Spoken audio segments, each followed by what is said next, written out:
El autor menciona en el libro, en distintos momentos de la historia, diagnósticos de crisis, de debate profundo, de que la universidad así no va más, no está cumpliendo sus tareas, que van apareciendo cada tanto, ¿no? Y a uno resuena eso también localmente. En la historia de las universidades argentinas se ha dado también así periódicos diagnósticos de crisis, de debate y de crítica fuerte. Sí.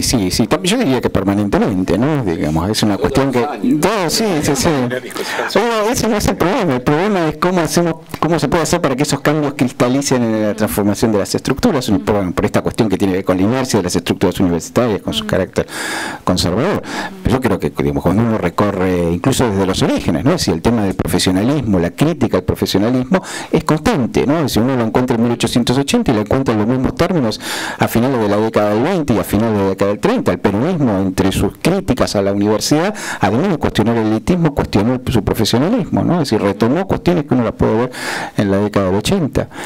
Digamos, yo creo que ese tipo de debates, de discusiones, uno los puede ver, digamos, lo que no puede ver es cómo eso cristaliza efectivamente en las transformaciones. Sí, quedó un poco en la memoria colectiva, por lo menos de los actores que empezaron a tallar fuerte a partir del año 55, que la universidad peronista era de baja calidad, y la que empezó en el 55 y en el 56 hasta el 66, hasta el gobierno de Onganía, era una universidad de buena calidad. Estamos hablando de las universidades públicas. Bueno, acá también esto es discutible, ¿no? Cuánto es la calidad, cómo se la mide, pero quedó el momento de oro de la universidad pública. Es interesante que este momento es coincidente con la aparición de una novedad, que es la universidad privada. Esa novedad estuvo en principio mucho más relacionada con la iglesia que con el público secular, es decir, mucho más relacionada con universidades como la UCA, con la Universidad de El Salvador, que con otras que son también de esta misma etapa, como la UADE, por ejemplo.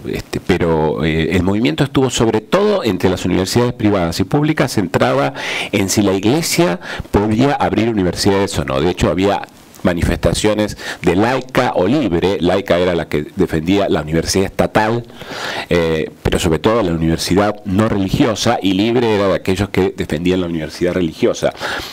Las manifestaciones fueron pocas, yo creo que pocas veces en la historia argentina se movió tanta gente. Las monjas y los curas llevaban a cantidad de alumnos, los otros llevaban a cantidad de gente. Fue una impresionante movilización de gente y rompió el monopolio estatal.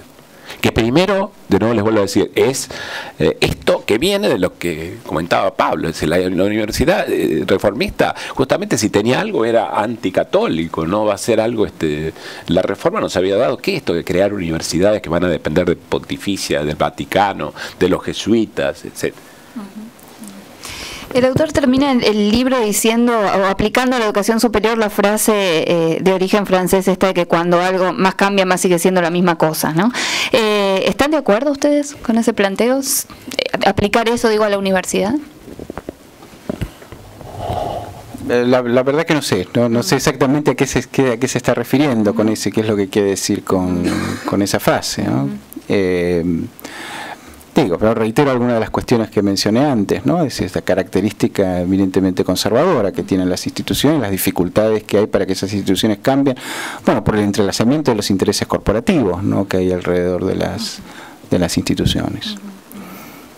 Sí, yo quería ahí mencionar, creo que también es importante, junto con el surgimiento de las universidades privadas, primero más bien católicas y después ya más seculares, también el proyecto de Tacchini de crear universidades estatales para sacarle alumnos a las grandes universidades, sobre todo a la Universidad de Buenos Aires. Proyecto que me parece que fue, es decir, en términos de crear las universidades del Gran Buenos Aires, por ejemplo, fue un éxito en cuanto a que se crearon. Me parece que no lograron quitarle a la UBA esa cantidad enorme de estudiantes que concentraba, ¿no?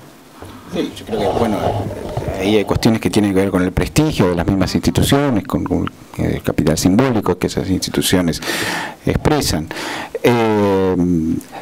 Puede ser un intento permanente, no puede haber la creación de instituciones en los años 90 también con el mismo, digamos, con propósitos similares, ¿no?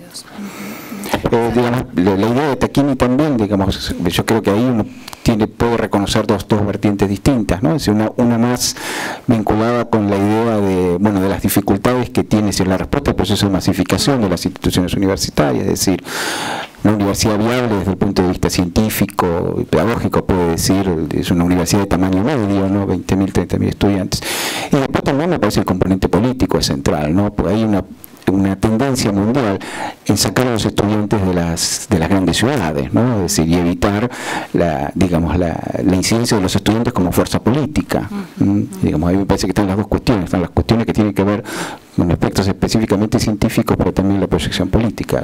Sí, quizás con modelos más innovadores, pienso en algunas universidades del conurbano, ¿no? Nacionales, o modelos de, antes hablabas vos de las cátedras y demás, quizás con algunas innovaciones también en ese sentido. Bien. ¿Hay ya alguna pregunta? Sí, Yo tengo un comentario primero y después algunas preguntas.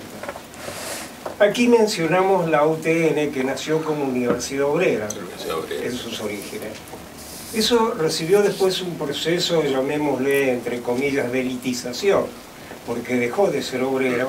Y si bien no tengo datos, creo que si uno hiciera un censo entre los alumnos, la menor parte de los alumnos han de ser obreros, con toda seguridad.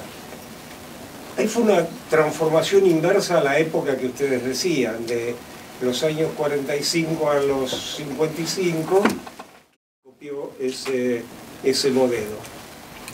Y creo que esas son las dos que yo tengo para plantear. Sí, la verdad que tengo... A ver, sobre el tema de la UTN, es un tema interesante. En realidad la UTN nació como una universidad, pero no exactamente como una universidad del sistema. Era una institución que en realidad correspondía a un circuito que era un circuito distinto. Incluso, digamos, se necesitaban ciertos requisitos para ingresar que no eran válidos en las otras universidades. Claro, bueno, en verdad era un sistema, yo diría, no era una universidad en el sentido clásico del término. Yo tuve en algún momento las discusiones que están vinculadas con la creación, y es muy interesante cómo se pusieron los socialistas a la creación de la Universidad Obrera.